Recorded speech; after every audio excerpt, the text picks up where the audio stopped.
Well, I'm George Stinzel. I'm a member of the Buck Collectors Club. Now, I started collecting 110s in 1973, and it's been my whole passion doing this, and I'm going to run you through this seminar here and show you what I know.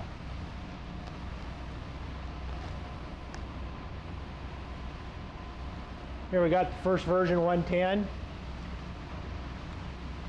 die-cast brass frame. It's pretty unique. It has very thin blade, thin lock bar. Back here in the back has a steel spacer. The steel spacer has an integrated lock spring. It's all in one. It comes down, rolls back up right underneath like this into the lock bar. When you look down inside the knife, it's square. It's not round. It's square and flat. So I tried to get one of these little pieces from Leroy to bring here to show everybody, but all the ones he had were broken.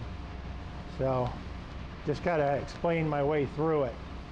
Had the stamping horizontally up on the right side of the blade. Around 700 made. Yeah, 700 of them. Next we have the rare etch, first version type 2. They were having a problem with the blades fracturing because they were so thin when they would stamp them. They'd get fractures, so they briefly went into etching. These are hard to get.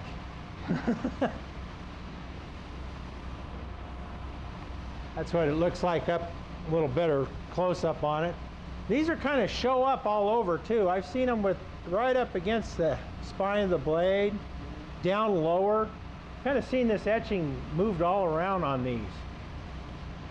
The way I understand it, a lot of them got the etching removed off of them from usage, you know, and so over the years they've kind of, nobody knew what kind of knife it was, you know. They would look at it and the buck would be gone and it would be, must be an offshoot of a buck or something, you know, and so a lot of them probably ended up by the wayside. Right around 2,000 of those made.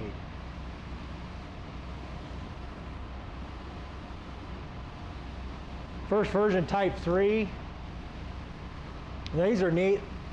They went back to the blade stamp because the blades thickened up. The lock bar thickened up, the blades thickened up. So they could go back to putting their stamp on there. They have two different styles here. It has one with buck with a little dot, which is known as the buck dot stamp, and one with just buck. These have a spacer in the back, a fiber spacer, and these are unique because in this fiber spacer, the spring comes up and seats itself into the lock bar. They actually drilled a hole in the lock bar. So the spring would sit in the fiber spacer and go into the hole of the lock bar. And what would happen if the knife was used or snapped a lot, it would tend to get weak right in here and it would break because they had that hole drilled and it was so thin from too much usage, it didn't work out real well.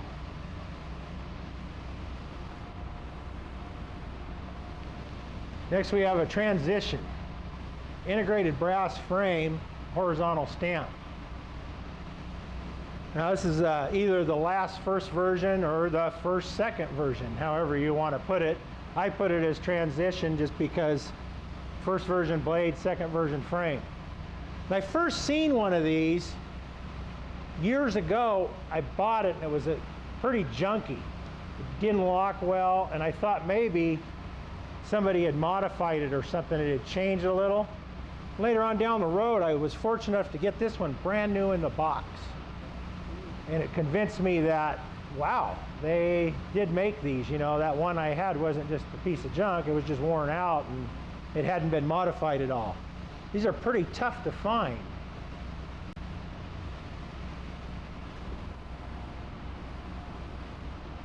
Now we have a second version type 1.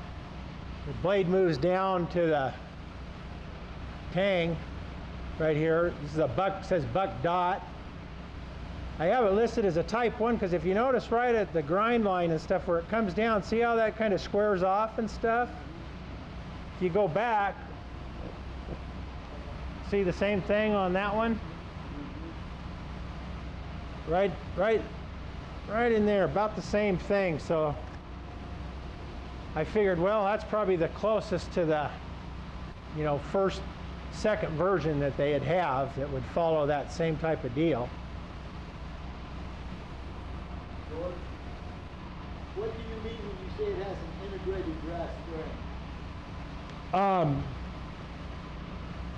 On the rear part of the knife, there's no spacer.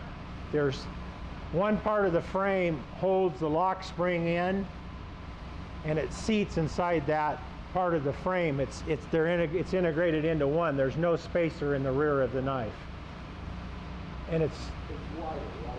Yeah, it's wider too. Yes. So then on Type 2, we have, you can see, the knife's getting pretty fancy looking here. You know, the hollow grind's looking real nice. Chamfer looks good.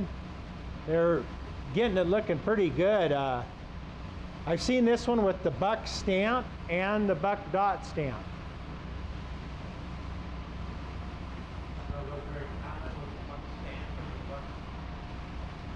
Kind of 50-50, huh, Larry, with both stampings?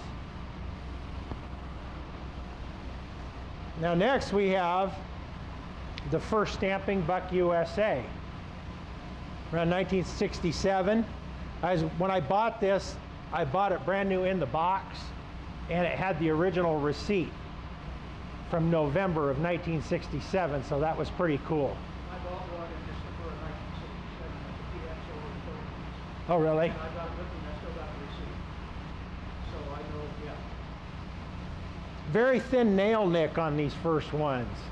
You know, that's how you can tell. You look at them, you see the Buck USA, you see that real fine nail nick. You know, that was a pretty early one. You know, that was the first Buck USA. Second version, Type 4 here, no inlay pins. Just exposed rocker pin. Joe and I were talking about this. I said, what do you suppose went on with this? And we talked it over. He says, you know, maybe just at that time they ran low on supplies. They were gluing the handles and they needed to get a big order out or something. And they said, hey, glue them, let's send them out. We got to get them going, you know. So they sent them out and figured maybe if some of them came back, they'd pin them, you know. So that's kind of a conclusion we came to on it. These particular ones have more of a machine type nail nick, and it's usually right up tight to the chamfer on these ones with no handle pins.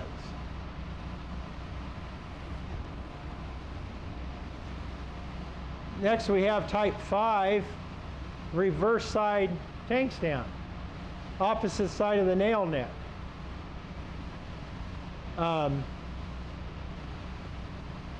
Tough to find these in real good shape at times. You know, you can find them, but usually they're pretty thrashed. I've seen them with sanded pins and with the pins protruding out. I've seen these both ways in this particular style.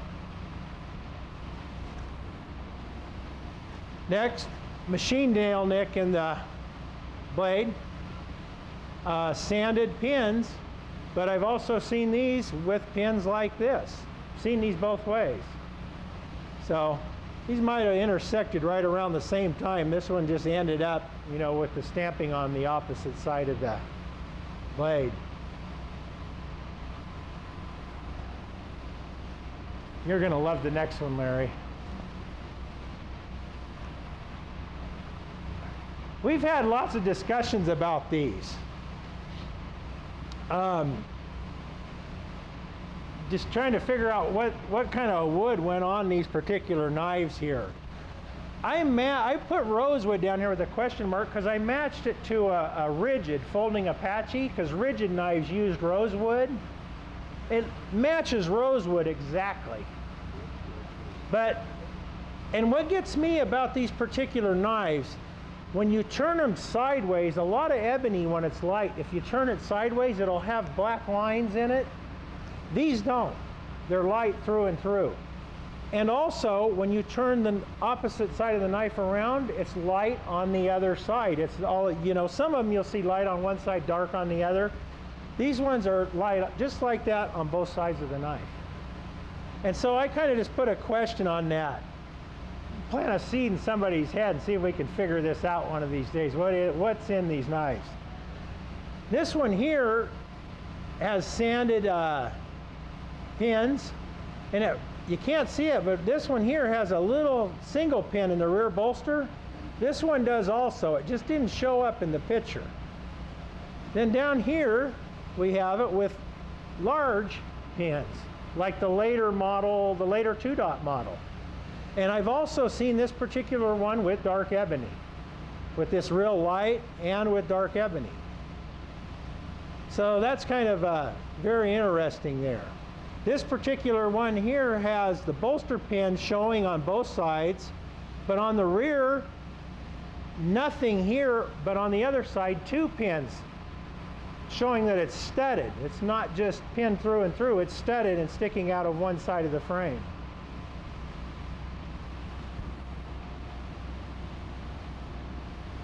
Next we go into forgings. These are very interesting. These were done from 70 to 73 by Revere. The first forging around 1970 had a brass spacer, a single brass spacer in the rear of the knife back here. And then the spring seated in it and went up and rested underneath the lock bar. Had a brass rocker pin, 2-line stamp, Buck USA. Type 1. Type 2, the only thing that actually changed right around here is just this steel rocker pin, because what was kind of happening with these is the brass pin would get worn and work its way up from snapping or using the knife a lot, and then the lock bar would rise above the frame. And when you would grip the knife, you're pressing against your lock now. Next we have type 3, which now has a steel spacer in the back. Went from brass to steel, so it has the steel spacer, steel lock bar pin, but still the 2-line stamp. I call that the last 2-line.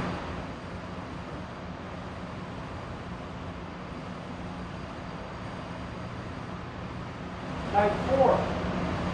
First stamping, Buck USA, found with the tip pointed red, with the tip pointed up, not down. Now, the only difference from this one to this one to this one is blade stamp here, or the blade stamp changed to Buck 110 USA. But if you'll take a close note, these forgings are precision frames. When you look at these frames are right on the money. They're not abstract. Deep thumb depression right here. And when they did these, they used the black glue. They glued the frame, or glued the wood onto the frame, put them in a press overnight. Then they pulled them out, sandwiched them, bang, put them in a drill press, drilled them, and drilled all the holes at the same time. So all the holes got drilled all at one time. So when you look at your inlay pins, these pins on the forgings will always be in the same position, because they were drilled at the same time. Okay, next we go into this, third version type 5, reverse stamp. This one here is Buck 110 USA red with the tip pointed down. We have a frame change here. These frames they're a little thinner, thumb depression a little more shallow, and when you look closely at these frames, they'll be a little abstract. The bolsters sometimes will be a little off. They'll be thinner on one side and the other. And once again, your inlay pattern changes on your drill. Now this one comes up a hair, this one comes down. I talked to Joe about this, and I said, now, were these the first center press frames that looked like forgings? or were these forgings that were done by a different company other than Revere? Because these frames don't match each other. If you take those earlier frames that I just showed you apart and match these frames, they don't match. They're different. I'm going to go back for a minute so you can kind of take a look at the inlay pins. See the difference?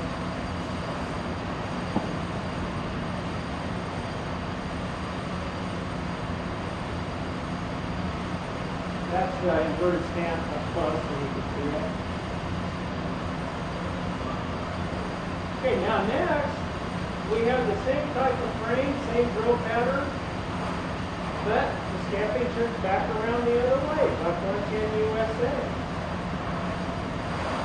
And once again, these frames are thinner and they're a variation from the earlier forgings that I just had showed you.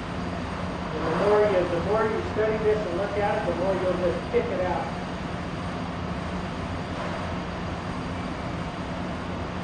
Next we have center brass frame, bigger, thicker frame, 3-line stamp.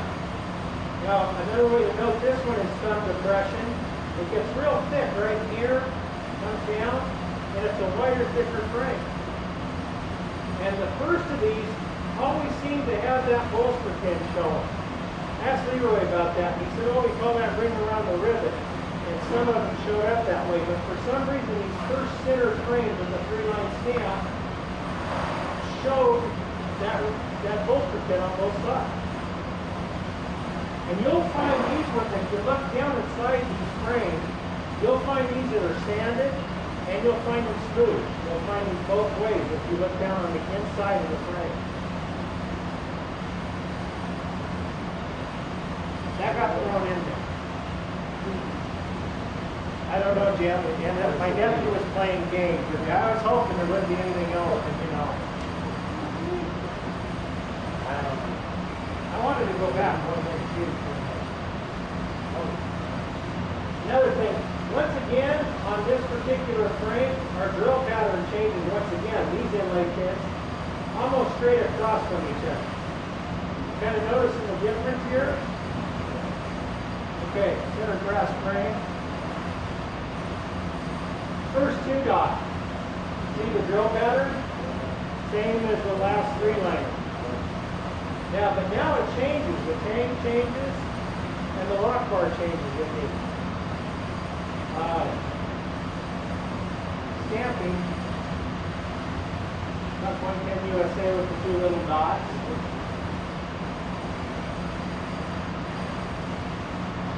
So that's what you look at on your type 1 short version, first 2 dots.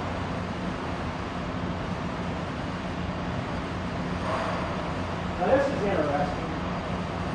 What went on here is when they went to the center brass frames, they quit gluing the handles and they were just pinning them because they had the bigger, wider frames now, so they kind of figured, hey, you know, this will hold on here with the bigger piece of wood will hold on to the frame a little better. They had a problem when the knife was used in a lot of water or, you know, fishing and stuff like that, the handles would come loose. And so they decided to add more inlay pins to beef it up, to strengthen the handle. I actually have one of these ones here with loose handles if anybody's interested in seeing it. So what had happened, Matt McGinney had told me this a long time ago, that when they went to this pattern, they had already drilled and pinned for these 2. And they decided, hey, we need to beef this up. We don't want any more coming back and have to repair them. Let's add 2 more pins right now to these ones we've already drilled. So that's what kind of went on. Then when they got through those ones that had already been drilled and pinned, they went to this here. Yeah, it's like 2 pins in the back, 1 pin in the front. Still a 2 dot, 1 pin. Next we have 3 large inlay pins, which they did here. But now the buck stamping on the blade gets a little more bolder and bigger. You look at the older one, you see the small stamp, see the one with the big inlay thing with the 2-dot stamp, you see a bigger, bolder 110 USA stamping.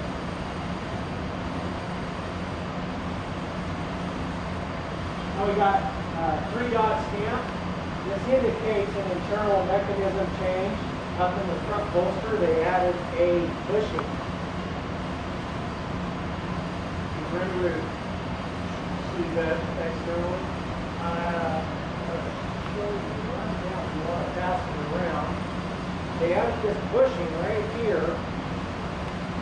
And so when you see a 3-dot stamp, that tells you that, you see what was going on is when the frame, they got into the bigger, thicker frame, more stress started happening on this bolster pin. You know, bigger lock, blade a little thicker, cause the rivet sometimes want to move around.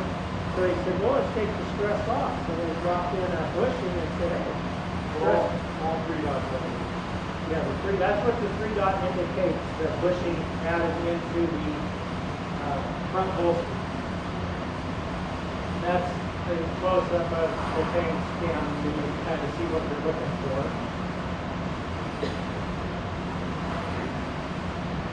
Next we have 4-dot, which indicated the steel change in the blade from 440, excuse me, 440 to 425 modified. And they put a 4-dot stamping on there to indicate that the steel had changed. Earliest of these, the frame stayed slightly radius, but mostly square around the lock bar.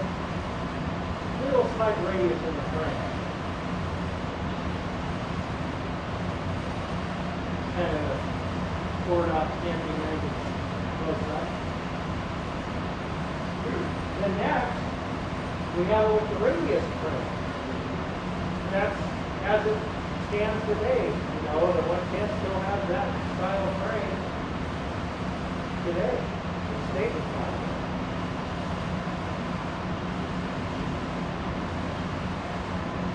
So that's as far as I've taken it, you know, with the 110, because after this we get into date codes and we can just about guess, you know, what's going on by your date code on the blade.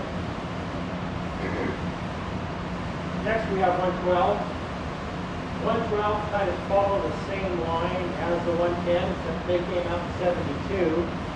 Some changes at the beginning. First version, brass spacer, black micarta handle, 2-line stamp, Buck USA.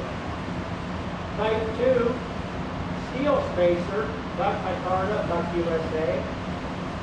Type 3, steel spacer, black micarta, 3-line stamp, Buck 112 USA.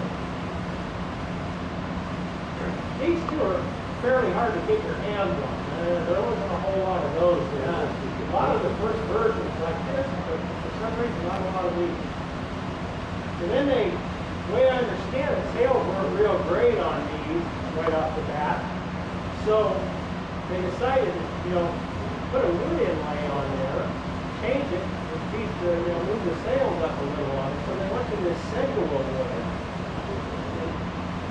Did a run of Stinzel wood on these around 73, and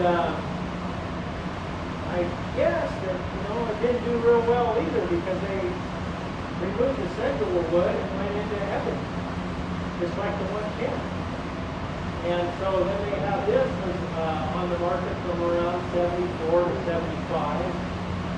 At 76, we get into the center brass frame, which is 3-line stamp, but a bigger, thicker frame. And the handles are not blue. Then we get into the 2-dot. Center brass frame, 2-dot stamping. Then up into the you know, configuration to beat the back of the handle up. And the rest of them finish out just like the 110 did.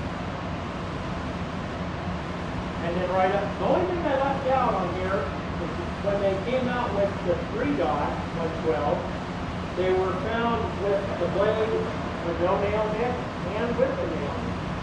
And I forgot to take pictures of that right there at the end. But that's one other thing I wanted to put in there that, you know, might be somebody can put.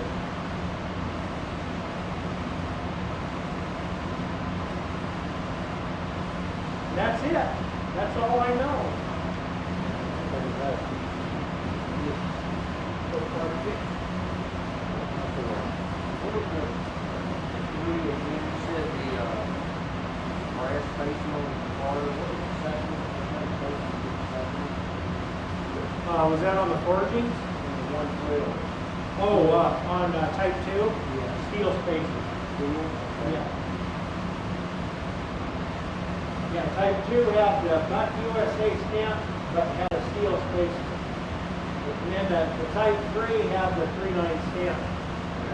That's pretty interesting. We don't see very many of those at all, and I think probably we were getting set up for schedule one at that time and said, hey, let's burn up the last of these micarta handles and get them out of here.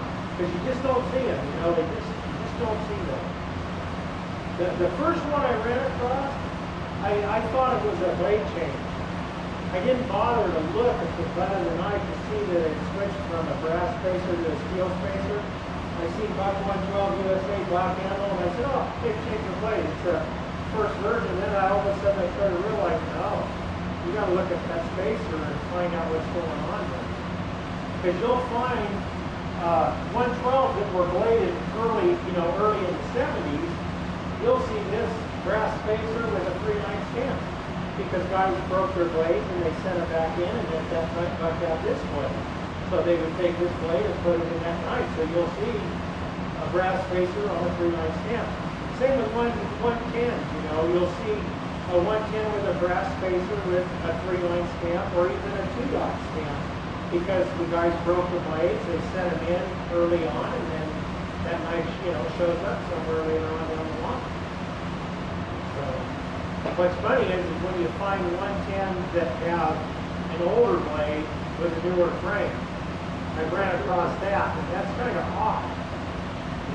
I ran across one that has a real old blade, newer frame, and the story was the guy said he broke the blade, he sent it to Buck. Buck sent it back with the older blade. I showed it to Joe. Joe said, well, hey, that could have happened, because, maybe somebody at the time said, hey, there's one, go fit in, slap it in there, get it out, go back to it. Who knows?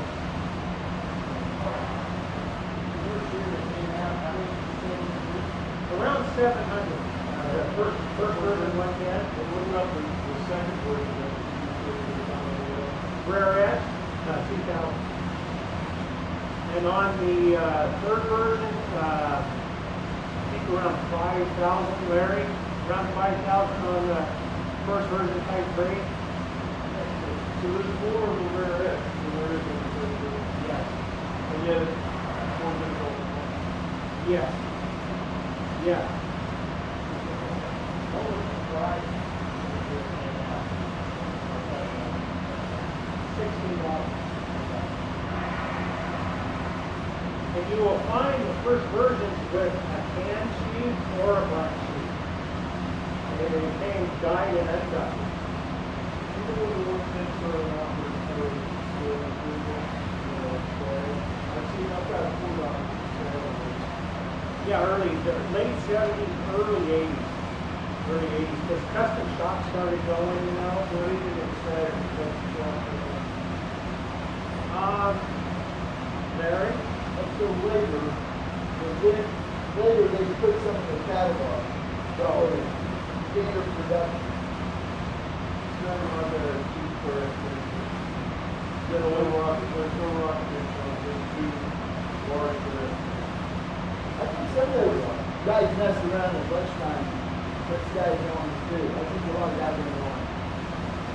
Especially with guys who got to something that is very desirable. Leroy knows about some of that.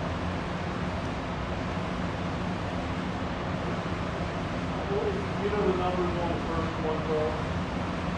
No, I don't. I asked Joe about that, and because I was real curious on type 2 and type 3 back my Carta. Yeah, he didn't seem to have any numbers. The first one, real, wasn't it? No, black my Carta.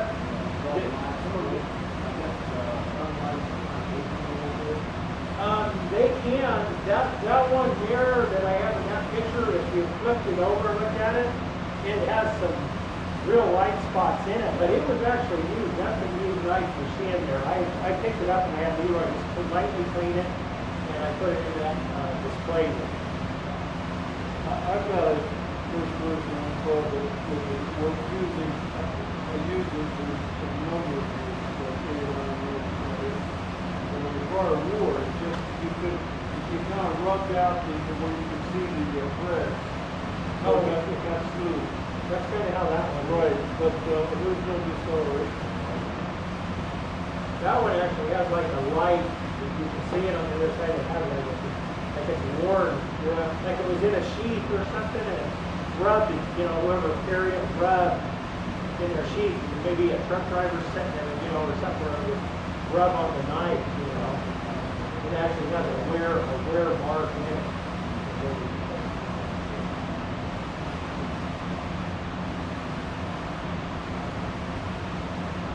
I noticed like on that third version there too, where it comes down to the bolts, the first two come down pretty square, but that third version looks like it tapered it in. Is all of them like that, or something unique about it? You know what? It kind of depends on how they got sanded. Okay. You'll see them a little. Some of them, what's really neat too is when you find them, some you'll find those frames will be pretty thick. Others will be a lot thinner. And I asked Leroy, and he said it just had to do with who was sanding the knife at the time. He says, guys would daydream, maybe a little sand too much off one side, and then they'd, whoa, I got to match the other side now. So they would, yeah, so want to get a little thinner. The first blade on the original one broke were a lot easier than what they are. Oh yeah. Those were good little knives. Uh-oh. That's, one of my favorites are the forgings by Revere I showed you, Those were when I first started buying 110. Tough. Those are nice. Wonderful. Tough. That brass is almost indestructible. They heat, when they forge it, they heat it, and it just gets so hot. Did you hear the story about why they made the ones? I heard one story earlier today about the Navy or something. Yeah. I'm talking about that. Two guys on a USS Ranger got in a knife fight. Sea Level Ranger said, all right, no more blades on the ship. Only 3 inches long. So Buck said, okay, well, we'll make a smaller version of 110 with a 3-inch blade. So off the Ranger.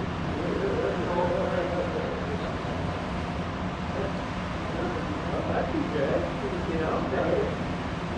Why not? I first thought I ever heard that this morning. I know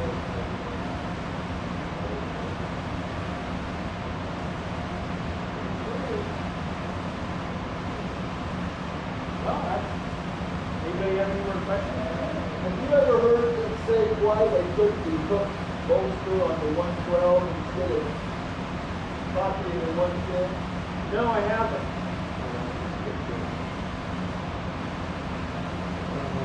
I don't know what the rest of them to do it, but I know the reason. I mean, they intended it to be kind of a play-by-hand.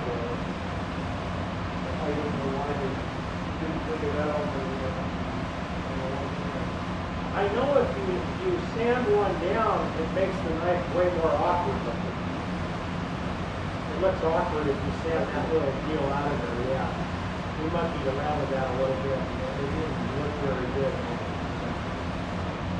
So they kind of came up with some kind of idea there. Maybe, because of the smaller, you kind of put your finger right there or something, and thumb on the blade or something because you're using a smaller handle or whatever. Maybe they thought for slipping purposes, or maybe your knife would, your hand would have blood on it or something, and slip over onto the edge of the knife.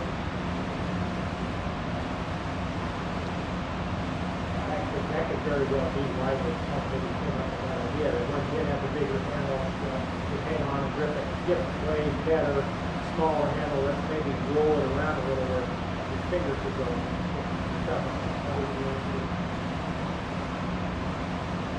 That might be a question to ask Chuck. I've never got to ask you that question. And he may not remember. That's a difference. Are you guys want to use outside words without writing to get people reminded?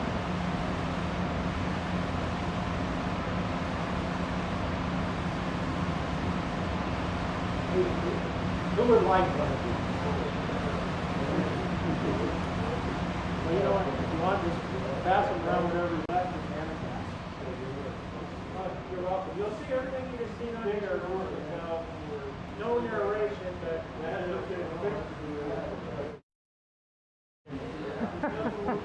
You have a verbal description. What do they need? Well, there you go. This is worth it. Yeah, that's great. Worth the trip.